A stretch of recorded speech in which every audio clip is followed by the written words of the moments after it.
ইরানের পারমাণবিক স্থাপনায় মার্কিন হামলা এটা নিয়ে এখন চারিদিকে জোর আলোচনা চলছে। হ্যাঁ, একদম।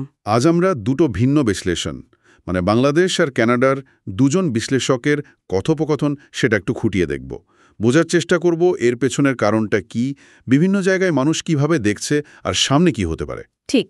আর শুরুতেই যে খবরটা এলো, টমাহক মিসাইল, B2 বোমারু বিমান, বেশ বড়সড় ব্যাপার মনে হচ্ছে। হ্যাঁ, মানে ব্যাপারটা যে হালকা নয় সেটা বোঝাই যাচ্ছে। শোনা যাচ্ছে খবর অনুযায়ী আরব সাগরের কোনো সাবমেরিন থেকে সম্ভবত টমাহকগুলো ছোড়া হয়েছে প্রায় 640 কিলোমিটার দূর থেকে। ও, আর B2 স্টেলথ বোমারু বিমান দিয়েও নাকি বেশ ভালো রকম বোমা বর্ষণ করা হয়েছে, কিন্তু ক্ষয়ক্ষতির সঠিক পরিমাণ বা প্রভাব সেটা এখনো অস্পষ্ট।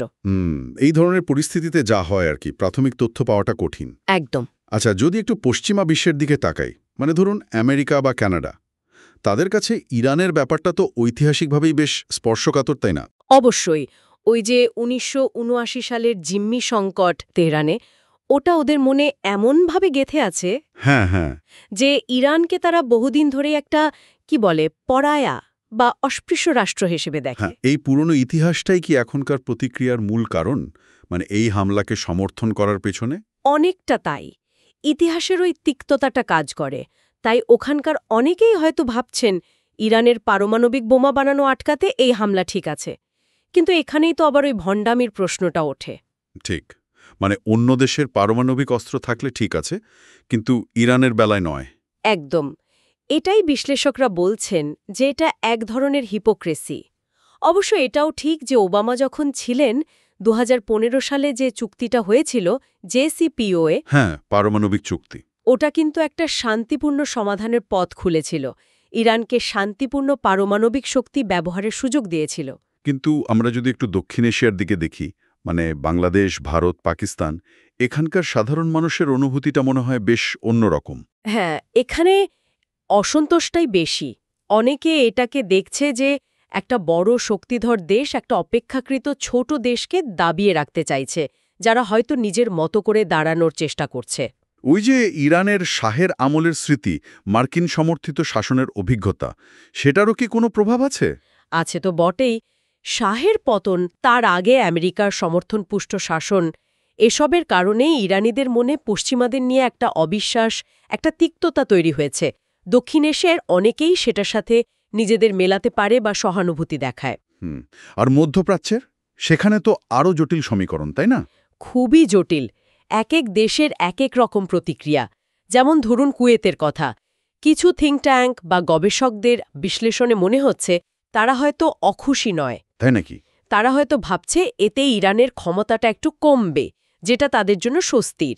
তবে এটা সাধারণ মানুষের মত কিনা সেটা স্পষ্ট নয়। আচ্ছা, আর গাজার ওই ব্যাপারটা কি? উদযাপনের খবর শোনা গিয়েছিল। ওটা আসলে আগের একটা ঘটনা। যখন ইসরায়েল ইরানে বোমা ফেলেছিল, তখন গাজায় উদযাপনের খবর এসেছিল। মার্কিন হামলার পর তেমন কিছু শোনা যায়নি, তবে এটা মধ্যপ্রাচ্যের ওই জটিল সম্পর্কের ছবিটাই তুলে ধরে।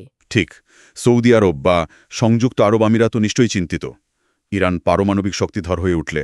অবশ্যই। তারা তো এটাকে সরাসরি হুমকি হিসাবে দেখে। তাদের অবস্থান তো ভিন্ন হবেই। ইরানের ভেতরের অবস্থা নিয়েও তো কিছু কথা উঠছে, মানে যেভাবে ইসরায়েলের মোসাদ ইরানের জেনারেল বা বিজ্ঞানীদের হত্যা করেছে। হ্যাঁ, এটা খুব গুরুত্বপূর্ণ একটা দিক। এটা কি ইঙ্গিত দেয় যে ইরানের ভেতরেও কোনো বিভেদ আছে, হয়তো পুরনো কোনো ব্যবস্থার সাথে যুক্ত কেউ? এটা অসম্ভব নয়। এই হত্যাকাণ্ডগুলো থেকে মনে হয় যে ইরানের ক্ষমতার ভেতরে বা সমাজে এমন কোনো গোষ্ঠী থাকতে পারে যারা বর্তমান সিস্টেমের বিরোধী। হয়তো বাইরের শক্তির সাথেও তাদের যোগাযোগ আছে। এই ভেতরের ফাটলগুলো কিন্তু ইরানের পদক্ষেপকে প্রভাবিত করতে পারে। আন্তর্জাতিক ক্ষেত্রেও তো একটা অদ্ভুত পরিস্থিতি। একদিকে G7 সম্মেলন থেকে ট্রাম্প বেরিয়ে গেলেন, অন্যদিকে এই হামলা। ইউরোপীয় দেশগুলো কি জানত? ধারণা করা হচ্ছে তারা হয়তো কিছুটা আঁচ পেয়েছিল, জার্মানি, ফ্রান্স, ইউকে। কিন্তু তারা তো সরাসরি সংঘাতে যেতে চায়নি, আলোচনার কথাই বলছিল। ওই যে জার্মান চ্যান্সেলরের একটা কথা নাকি শোনা যাচ্ছে, ইসরায়েল সেটাই করছে যা পশ্চিমাদের করা উচিত ছিল। হ্যাঁ, এরকম একটা কথিত মন্তব্য শোনা গেছে। এটাকে আপনি এক ধরনের অস্বস্তিকর নীরবতা বা পরোক্ষ সমর্থন বলতে পারেন। আসলে সম্পর্কগুলো খুব জটিল। যুক্তরাজ্য, ফ্রান্সেরও কি তাহলে একটা চাপা খুশি আছে যে ইরানের কর্মসূচি ধাক্কা খেল? হতে পারে, প্রকাশ্যে সংযমের কথা বললেও ভেতরে ভেতরে হয়তো এক ধরনের স্বস্তি কাজ করছে। এই আপাত দ্বিচারিতা বা ভণ্ডামি আন্তর্জাতিক সম্পর্ককে আরও ঘোলাটে করে তোলে। তাহলে সব মিলিয়ে সামনে কি? ইরান কি বড়সড় প্রতিশোধ নেবে? পূর্ণ যুদ্ধ?